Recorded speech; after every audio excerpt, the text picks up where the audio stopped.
Hello मेरे प्यारे साथियों, कैसे हैं आप लोग। स्वागत है आप सभी का एक और नए वीडियो में। एक और नया मॉडल पेपर आप सभी के सामने लेकर आए हैं। काफ़ी मोस्ट इम्पॉर्टेंट है ये मॉडल पेपर। जितना आप model paper previous year paper solve करेंगे उतना ज़्यादा फायदा आपको मिलेगा। चलिए शुरुआत करते हैं। हूबहू ऐसे ही पेपर पैटर्न आपको देखने को मिलेगा और सिंपल सा हम लोग आ जाते हैं बहुविकल्पीय क्वेश्चन की शुरुआत करते हैं। तो पहला क्वेश्चन यहाँ पे आपके सामने है, कह रहा है कि निम्नलिखित में से कौन सी एक भौगोलिक सूचना का स्रोत नहीं है। यात्रियों के विवरण, प्राचीन जो है मानचित्र, चंद्रमा से चट्टानी पदार्थ के नमूने, या फिर प्राचीन महाकाव्य। इसमें बहुत सारी किताबों में अलग अलग आंसर दिया है, तो उसमें आपके हिसाब से क्या इसमें राइट आंसर होगा, क्योंकि कहीं पे प्राचीन महाकाव्य दिया गया है तो कहीं पे चंद्रमा के चट्टानी पदार्थ के नमूने दिए गए हैं। ठीक है, तो यहाँ पे भौगोलिक सूचना का स्रोत पूछा गया है। तो भौगोलिक सूचना का स्रोत जो है वो हमें यहाँ पे जो आपका चंद्रमा से चट्टानी पदार्थ के नमूने हैं, ये हमें भौगोलिक के नहीं बल्कि यहाँ पे ये खगोल विज्ञान के बारे में जानकारी प्रदान करता है। ठीक है, जबकि यहाँ भौगोलिक सूचना दिया गया है, तो यही वाला इसमें आपका राइट आंसर हो जाएगा। लेकिन आपके हिसाब से क्या करेक्ट आंसर होगा कमेंट करके जरूर बताइएगा। आगे यहाँ पे नेक्स्ट क्वेश्चन की बात करते हैं। कह रहा है कि निम्नलिखित किस महाद्वीप में जनसंख्या वृद्धि दर सर्वाधिक है। अफ्रीका में, एशिया में, दक्षिण अमेरिका या फिर उत्तरी अमेरिका में। इसमें सही जवाब हो जाएगा अफ्रीका में जनसंख्या वृद्धि दर सर्वाधिक माना जाता है। अगला है कि निम्नलिखित में से मानव विकास का प्रमुख घटक कौन सा है। तो घटक में सतत कुशलता है, उत्पादकता है, समता सशक्तिकरण है, या फिर ये सभी। तो इसमें राइट आंसर आपका ये सभी वाला हो जाएगा। अगला क्वेश्चन है कि बृहद ट्रंक मार्ग होकर जाता है। बृहद ट्रंक मार्ग से होकर क्या जाता है। भूमध्य सागर हिंद महासागर से होकर जाता है, या फिर जो है उत्तरी अटलांटिक महासागर से होकर जाता है, या फिर दक्षिणी अटलांटिक महासागर से, या फिर उत्तरी प्रशांत महासागर से। तो इसमें सही जवाब हो जाएगा जो बृहद ट्रंक मार्ग है ये उत्तरी अटलांटिक सागर से होकर जाता है। ठीक है, आगे यहाँ पे नेक्स्ट आपका नेक्स्ट क्वेश्चन है कि निम्नलिखित राज्यों में से किसी एक में जनसंख्या घनत्व सर्वाधिक है। पश्चिम बंगाल, उत्तर प्रदेश, केरल या फिर पंजाब में। पहला स्थान बिहार का आता है। अगर बिहार नहीं दिया है तो दूसरा स्थान जो आता है वो वेस्ट बंगाल का आता है। तो यहाँ पे पश्चिम बंगाल आपको देखने को मिल जाएगा। अगला यहाँ पे है next, big inch pipe line द्वारा प्रवाहित होता है। जो बिग इंच पाइप लाइन है इसके द्वारा क्या प्रवाहित होता है। दूध, जल, पेट्रोलियम, एलपीजी गैस या फिर पेट्रोलियम। तो इसमें सही जवाब को हो जाएगा कि ये जो है इसमें पेट्रोलियम का जो है वो प्रवाह होता है। ठीक है, अगला यहाँ पे नेक्स्ट है कि भारत का सबसे लंबा राष्ट्रीय जो है महामार्ग कौन सा है। NH1, NH4, NH5, NH44। इसमें जवाब हो जाएगा आपका NH44। ठीक है, NH44 NH वाले जो है सबसे लंबा राजमार्ग माना जाता है। अगला निम्नलिखित में से कौन सा नगर नदी तट पर अवस्थित नहीं है। तो ये यहाँ पे ऑप्शन है पटना, भोपाल है, कोलकाता है। तो यहाँ पे भोपाल आपका राइट आंसर हो जाएगा। ठीक है, तो इस प्रकार से जो है आप यहाँ पे ये 8 क्वेश्चन दे सकते हैं। अब बात करते हैं बहुविकल्पीय प्रश्न की। आइए दोस्तों, सरल सिंपल आसान शब्दों में आपको अतिलघु उत्तरीय प्रश्न समझाने का पूरा प्रयास करते हैं। कुछ इस प्रकार से क्वेश्चन आपको देखने को मिलेंगे। जैसे यहाँ पे आपको देखने को मिलेगा कि पृथ्वी के 2 प्रमुख घटक कौन से हैं। जनसंख्या परिवर्तन के 3 घटक बताइए। मानव विकास के 4 प्रमुख घटक के नाम बताइए। मानव विकास की संकल्पना किसने प्रस्तुत की और इनका संबंध किस देश से है। इस प्रकार से क्वेश्चन आपको देखने को मिलेंगे। बहुत ही मोस्ट इंपॉर्टेंट है, इसे जरूर से जरूर तैयार कर लीजिए, पेपर में आपको देखने को जरूर मिलेगा। आइए शुरुआत करते हैं, सिंपल सरल आसान शब्दों में समझने का प्रयास करते हैं। तो पृथ्वी के 2 प्रमुख घटक हैं भैया, स्थल मंडल और जल मंडल। स्थल मंडल पे भूमि है, जल मंडल पे जल है। 2 नंबर का प्रश्न है, 2 पॉइंट लिख दीजिए, 2 नंबर आपको मिल जाएगा। ठीक है, अगला देख लीजिए क्वेश्चन, जनसंख्या परिवर्तन के 3 घटक बताइए। परिवर्तन का मतलब होता है बदलाव, बदलाव होता है, और बदलाव कहाँ हो रहा है, जनसंख्या में। कैसे होता है, जब जन्म दर होगा तब, यानी जब बच्चे जन्म लेंगे तो परिवर्तन होगा, यानी बदलाव होगा। जैसे मान लीजिए कि आपके परिवार में 6 लोग हैं, किसी बच्चे का जन्म होता तो क्या जो 7 हो जाएंगे, तो जनसंख्या में बदलाव हुआ क्या, नहीं हुआ, बिल्कुल हुआ। ठीक है, आगे यहाँ पे है मृत्यु दर, मृत्यु दर से भी बदलाव होता है। प्रवास, प्रवास का मतलब आगमन निर्गमन जो होता है उससे भी होता है। ठीक है, इसके बाद अगला क्वेश्चन है कि मानव विकास के 4 प्रमुख घटक जो है वो कौन कौन से हैं। घटक का मतलब होता है कौन कौन से तत्व हैं जिसके कारण मानव विकास प्रभावित होता है। तो यहाँ पे स्वास्थ्य के आधार पे प्रभावित होता है, शिक्षा, आय, समानता। तो इस प्रकार से ये 3-4 पॉइंट हैं, ठीक है। इसको आप लिख सकते हैं अपनी कॉपी में अच्छे तरीके से। अब यहाँ पे मानव विकास का मतलब होता है कि मानव विकास तब कर सकता है जब मानव स्वस्थ रहेगा, पहला पॉइंट। और मानव शिक्षित रहेगा तो विकास कर सकता है, मानव के पास आय रहेगा तो विकास कर सकता है, मानव अगर समानता देखने को मिलेगी तो विकास कर सकता है। इस प्रकार से 4 पॉइंट आप लिख सकते हैं। अगला क्वेश्चन है कि मानव विकास की संकल्पना किसने प्रस्तुत की थी, उनका संबंध किस देश से है। मानव विकास की संकल्पना डॉक्टर महबूब उल हक ने की थी, उनका संबंध पाकिस्तान से है।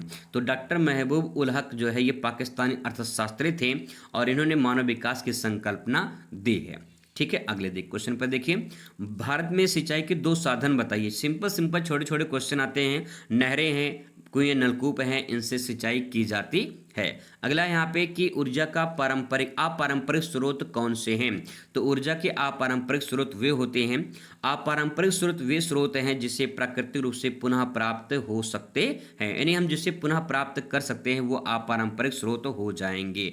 जैसे जैसे सौर ऊर्जा है, पवन ऊर्जा है, ठीक है, लिख सकते हैं 2 पॉइंट। आगे दोस्तों यहाँ पे नेक्स्ट है कि सतत पोषण विकास की संकल्पना को परिभाषित कीजिए। इसमें लिखेंगे 2 नंबर का प्रश्न है कि सतत पोषण विकास वह विकास है जिसमें वर्तमान की आवश्यकताओं की पूर्ति करते हुए इस प्रकार किया जाए कि भविष्य की पीढ़ियों की आवश्यकताओं की पूरा प्रभाव ना पड़े या उसको पूरा किया जा सके, उसे सतत पोषण विकास कहा जाता है। जैसे मान लीजिए कि आप जो हैं वर्तमान की पीढ़ी हैं, ठीक है, तो वर्तमान की पीढ़ी जो संसाधन का उपयोग कर रही है, आपकी भविष्य की आने वाली पीढ़ी भी अगर उसका उपयोग कर ले तो इस प्रक्रिया को सतत पोषणीय विकास कहा जाता है। सिंपल, ठीक है। आगे दोस्तों यहाँ पे पल्ली बस्ती को परिभाषित कीजिए। तो पल्ली बस्ती क्या होती है। पल्ली बस्ती वह ग्रामीण बस्ती होती है जहाँ मकान एक दूसरे के दूर दूर स्थित होते हैं, खेतों के बीच बसे होते हैं, छोटा सा पूर्वा कस्बा होता है, उसे पल्ली बस्ती कहा जाता है, ठीक है। चलिए आगे देखते हैं। नेक्स्ट अब आता है अगला, भैया कहाँ गया, लघु उत्तरीय प्रश्न है। लघु उत्तरीय प्रश्न में कुछ इस प्रकार से देखने को मिलेंगे, 4 अंक आपको यहाँ से मिलेंगे, कम से कम 1 पेज में पूरा आंसर आपको लिखना है, ठीक है। आइए जानते हैं कैसे लिखेंगे। तो सबसे पहले यहाँ मानव विकास के जो विषय क्षेत्र हैं उसको आपको लिखना है। तो एक कहानी की तरह आप यहाँ पे लिख सकते हैं या तो पॉइंट वाइज लिख सकते हैं, जैसा आपको उचित लगेगा। तो देखिए यहाँ पे मानव भूगोल की वह शाखा है जिसमें मनुष्य और भौतिक पर्यावरण के बीच संबंधों का अध्ययन किया जाता है। तो पहले आप ये बताइए कि मानव भूगोल है क्या। तो मानव और जो भौतिक पर्यावरण जो प्रकृति है उसके बीच में संबंधों का अध्ययन करना मानव भूगोल कहलाता है। अब इसके अंतर्गत जो है जनसंख्या वितरण, बस्तियां, कृषि, उद्योग, परिवहन, व्यापार, आर्थिक गतिविधियों का अध्ययन किया जाता है, ठीक है। मानव भूगोल यह समझने में सहायता प्रदान करता है कि वह मानव अपनी आवश्यकताओं के अनुसार पर्यावरण का उपयोग कैसे करता है। तो ये इसके संबंध हो जाएंगे, विषय क्षेत्र के बारे में आप यहाँ पे लिख सकते हैं। इसके बाद क्वेश्चन अगला आता है, काफ़ी मोस्ट इम्पॉर्टेंट क्वेश्चन है ये वाला कि विश्व में जनसंख्या वितरण और घनत्व को प्रभावित करने वाले कारकों की विवेचना कीजिए। 4 अंक आपको यहाँ से मिलेगा। तो आइए जानते हैं कैसे लिखेंगे। विश्व में जनसंख्या वितरण समान नहीं है, यानी असमान देखने को मिलती है। तो यहाँ पे जो है इसको प्रभावित करने वाले कौन कौन से कारक हैं। तो पहला कारक यहाँ भौतिक कारक है। पहले कारक में भौतिक कारक में जलवायु है, भूमि की उर्वरता है, जल की उपलब्धता है और स्थलाकृति है। ये भौगोलिक कारक हैं, यानी भौतिक कारक हैं जो कहीं न कहीं जनसंख्या को प्रभावित करते हैं। सिंपल सी बात है, जहाँ जलवायु अच्छी होगी, मिट्टी अच्छी होगी, जल उपलब्ध होंगे, स्थलाकृति अच्छी होगी, वहाँ मानव ज़्यादा निवास करना पसंद करेगा, ठीक है, सिंपल। आगे है आर्थिक कारक। आर्थिक कारक में जहाँ उद्योग मिलेंगे, रोजगार मिलेगा, कृषि होगी, अच्छी सुविधाएं मिलेंगी, वहाँ लोग रहना ज़्यादा पसंद करेंगे। तो आर्थिक क्रिया में ये आप लिख सकते हैं। नेक्स्ट है सामाजिक कारक। जहाँ समाज के लोग अच्छे होंगे, जहाँ शिक्षा अच्छी मिलती हो, जहाँ स्वास्थ्य अच्छा मिलता हो, जहाँ सुरक्षा लोगों को मिलती हो, लोग वहाँ रहना पसंद ज़्यादा करते हैं, ठीक है। नेक्स्ट है राजनीतिक कारक में सरकारी नीतियाँ अच्छी होनी चाहिए, शांति होनी चाहिए, स्थिरता बनी रहनी चाहिए। ये सब कारक जो हैं कहीं न कहीं जनसंख्या को प्रभावित करते हैं। अच्छे से लिख सकते हैं, पूरा नंबर आपको यहाँ पे मिलेगा। अगला क्वेश्चन है, विश्व में वो कौन से प्रमुख देश है जहाँ वायुमार्ग का सघन तंत्र पाया जाता है। कौन से ऐसे देश है जहाँ वायुमार्ग का सघन तंत्र मतलब वायुमार्ग वहाँ पे ज़्यादा पाया जाता है। तो ऐसा ज़्यादातर विकसित देशों में पाया जाता है, जैसे संयुक्त राज्य अमेरिका, कनाडा हो जाएगा, ठीक है। पश्चिमी यूरोप में बहुत सारे देश आ जाएंगे, पूर्वी एशिया में जापान, चीन भी इसमें मुख्य इंपॉर्टेंट है। वैसे चीन विकसित तो नहीं, लेकिन विकसित की श्रेणी में हम लोग पूरी तरह से आ चुका है। ऑस्ट्रेलिया भी इसमें शामिल हो जाएगा। तो कुछ ऐसे यहाँ पे पॉइंट है जिसके बारे में आप यहाँ पे लिख सकते हैं। चलिए आगे है नेक्स्ट पॉइंट है दोस्तों, भारत में जनसंख्या आसमान वितरण की विवेचना कीजिए। तो वही हेडिंग जो ऊपर आपने लिखा है वो विश्व जनसंख्या वाला यही हेडिंग आपका इसमें भी शामिल हो जाएगा। चाहे विश्व की पूछे चाहे भारत की पूछे, दोनों का सेम है, कोई इसमें दिक्कत नहीं है, दोनों में से कोई आप लिख सकते हैं। ठीक है, थोड़ा इसके बारे में देख लीजिए। यहाँ पे भारत में जनसंख्या वितरण असमान है। गंगा के मैदानों में केरल और तटीय क्षेत्रों में घनी आबादी देखने को मिलती है, जबकि हिमालय क्षेत्र, थार मरुस्थल, उत्तरी पूर्वी पहाड़ी क्षेत्रों में जनसंख्या विरल यानी कम देखने को मिलती है। इसके मुख्य कारण क्या है? जलवायु है, कृषि की अनुकूलता है, औद्योगिकरण है, परिवहन की सुविधा है। ये कुछ ऐसे कारण हैं जिनके बारे में आप यहाँ पे एक्सप्लेन कर सकते हैं अपने शब्दों में। इसके बाद दोस्तों यहाँ पे नेक्स्ट क्वेश्चन आता है, व्यापार संतुलन किसे कहते हैं? यह किस प्रकार अनुकूल और प्रतिकूल पड़ता है? व्यापार संतुलन में अनुकूल और प्रतिकूल को बताना है तो यहाँ पे देखिए, किसी देश के निर्यात और आयात के अंतर को व्यापार संतुलन कहते हैं। जैसे मान लो यहाँ पे भारत है, ठीक है, भारत ने चीन से सामान खरीदा, मान लो कि 1,000 रुपये का सामान खरीदा चीन से, तो चीन का भी तो फर्ज बनता है भारत से सामान खरीदे। अगर लगभग मान लीजिए चीन जो है 800 या 900 का सामान खरीदता है भारत से, तब भी लगभग व्यापार संतुलन बराबर माना जाता है। लेकिन अब यहाँ पे भारत क्या करता है, मान लीजिए कि जो है यहाँ पे 1,000 का सामान भारत ने खरीदा चाइना से, तो चाइना क्या करता है, सिर्फ 100 रुपये का सामान खरीदता है भारत से, तो ये व्यापार संतुलन नहीं होता है।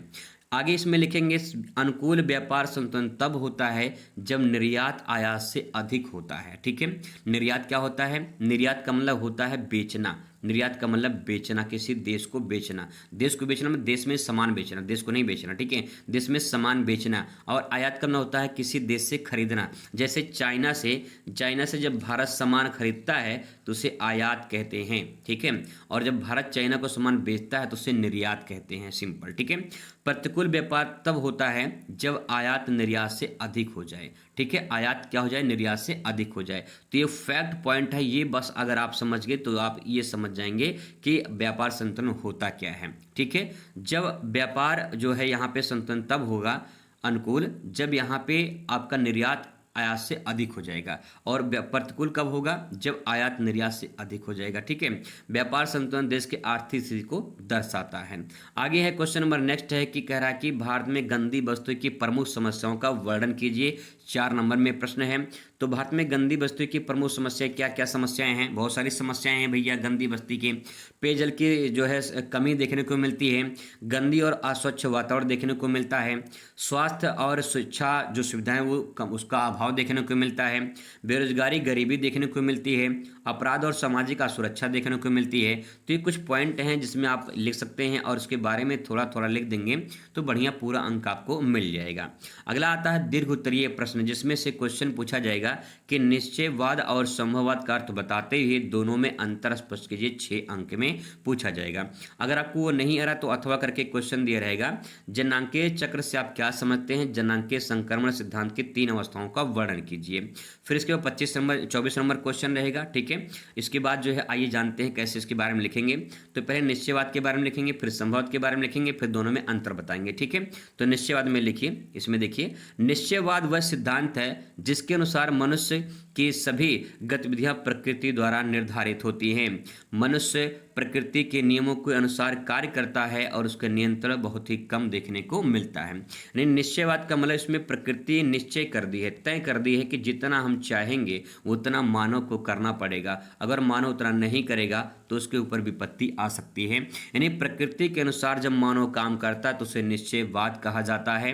और जब आगे इसमें देखिए संभववाद में, संभववाद के अनुसार प्रकृति केवल संभावनाएं प्रदान करती है, जबकि मनुष्य अपनी बुद्धि, तकनीकी और परिश्रम से संभावनाओं को उपयोग करके विकास को मार्ग चुनता है।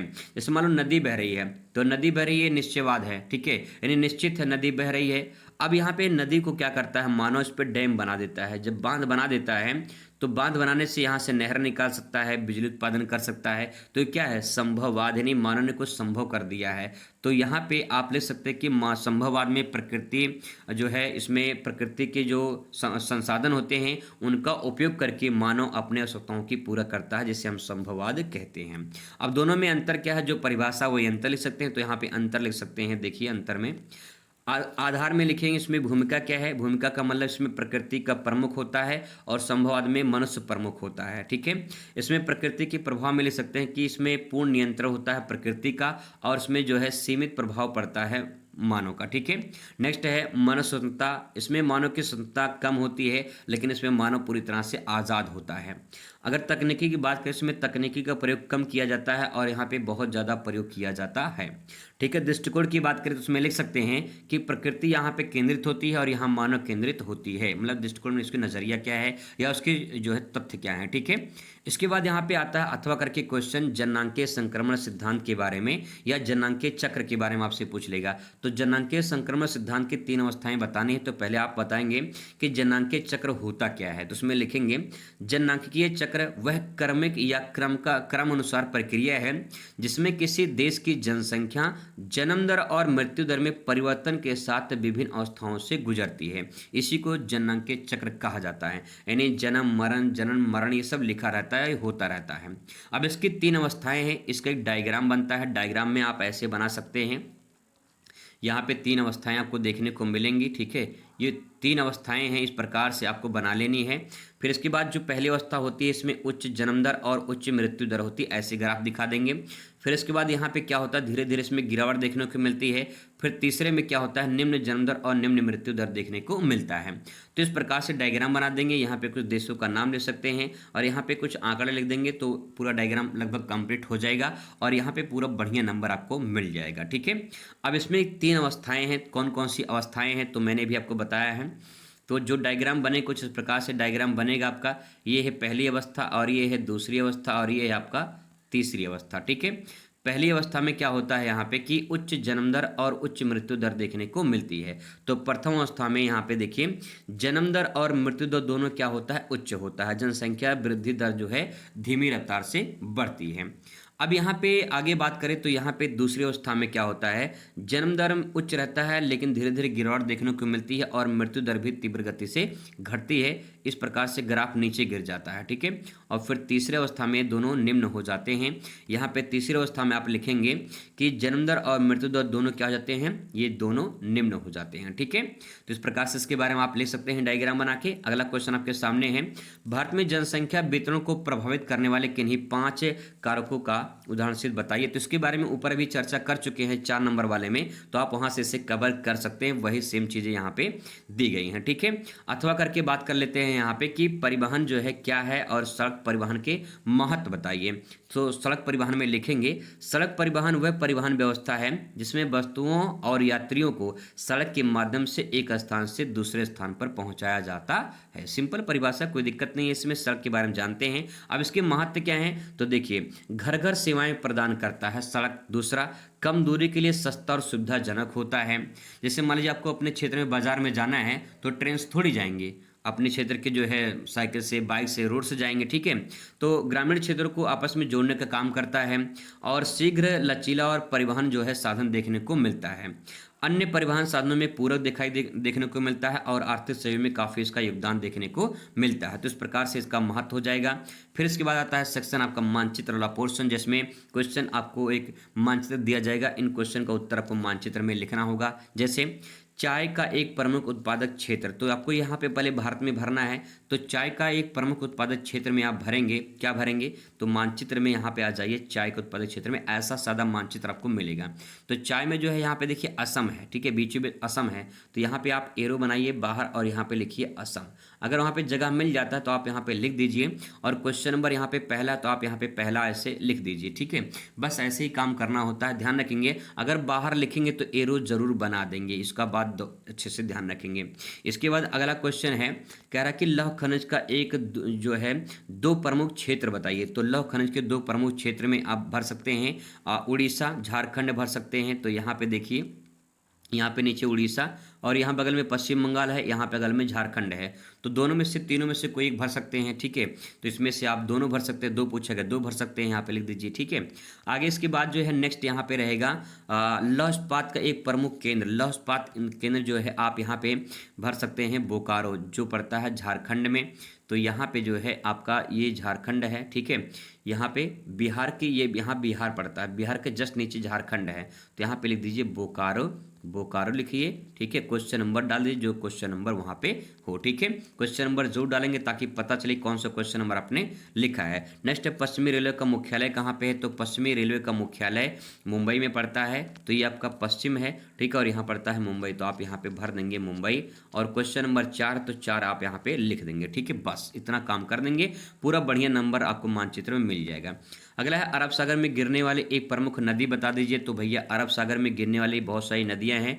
तो यहाँ पे एक नदी बहती है, यहाँ पे एक नदी है नर्मदा नदी, इस प्रकार से बहती है, अरब सागर में गिरती है। तो आप यहाँ पे लिखिए नर्मदा नदी हो जाएगा, ठीक है। क्वेश्चन नंबर 5 डाल दीजिए, ठीक है। इसके बाद तो यहाँ पे नेक्स्ट आगा सेक्शन आपका संसार का मानचित्र भरने के लिए, जैसे एक वाणिज्य पशुपालन का एक प्रमुख क्षेत्र भरिए। तो वाणिज्य पशुपालन कहाँ पे होता है, जैसे कि यूएसए, कनाडा भर सकते हैं, ठीक है। तो यहाँ पे जो है बीच में यूएसए, तो आप यहाँ पे लिख सकते हैं यूएसए, ठीक है, यहाँ पे हो जाएगा। आगे यहाँ पे नेक्स्ट है आपका यहाँ पे कि विश्व का तीसरा सर्वाधिक जनसंख्या वाला देश, तीसरा सर्वाधिक जनसंख्या वाला देश कौन सा हो जाएगा। पहला हो जाएगा आपका चीन, दूसरा हो जाएगा आपका भारत, और तीसरा हो जाएगा आपका यूएसए। तो अभी यूएसए मैंने आपको भरा था, यहाँ पे देख लीजिए यूएसए हो जाएगा, ठीक है। मान लीजिए अगर दो क्वेश्चन का उत्तर एक ही होता है तो वहाँ पे सिर्फ आप क्वेश्चन नंबर डाल दीजिए। जैसे यहाँ पे पहला है और दूसरा है, दोनों का आंसर सेम है, तो यहाँ पे दो इस प्रकार से क्वेश्चन नंबर डाल दीजिए। अगला यहाँ पे है कि विश्व में सर्वाधिक मानव विकास सूचकांक वाला देश, सबसे इंपॉर्टेंट क्वेश्चन है, नॉर्वे है। तो यहाँ पे देखिए ये जो ऊपर आप देख रहे हैं ये वाला पार्ट जो है ऊपर, यहाँ पे नॉर्वे है। तो आप यहाँ पे इस प्रकार से एरो बनाइए और वहाँ पे लिखिए नॉर्वे। क्वेश्चन नंबर ये 3 है, तो 3 आप यहाँ पे लिख दीजिए, ठीक है। नेक्स्ट है यूरोप का एक जो है सागर पत्तन भरना है। यूरोप का सागर पत्तन भरना है, तो आप यहाँ पे सागर पत्तन बहुत सारे हैं, तो यहाँ पे लंदन भर सकते हैं। लंदन आसान है, आपने गाना सुना होगा भोजपुरी में कि वहाँ से लाएंगे रात भर डीजे बजाएंगे। तो कहाँ से लाएंगे, लंदन से लाएंगे, ठीक है। अब क्या लेकर आएंगे वो आप जानते हो क्या लेकर आएंगे, लेकिन यहाँ पे आपका लंदन इस प्रकार से भर देंगे। तो ये जो है आपका यहाँ पे लंदन हो जाएगा, ठीक है, यहाँ भर जाएगा। इसके बाद चीन का एक प्रमुख कोयला उत्पादक क्षेत्र, तो यहाँ पे चीन है आपका, यहाँ पे नेक्स्ट भारत के ऊपर चीन है, तो चीन भर सकते हैं। या चीन का कोई आपको क्षेत्र भरना है तो यहाँ पे संघाई भर सकते हैं, या तो नहीं यार तो चीन भर देंगे, कोई दिक्कत नहीं है, 5 नंबर क्वेश्चन डाल देंगे, ठीक है। इस प्रकार से मानचित्र भर देंगे तो पूरा नंबर आपको यहाँ पे मिल जाएगा। तो आई होप दोस्तों आपको समझ में आया होगा, पूरा पेपर मैंने हल करके आपको बताया है सिंपल सरल शब्दों में। आई होप आपको अच्छे से समझ में आ चुका होगा। मिलते हैं नेक्स्ट वीडियो में। Thanks for watching.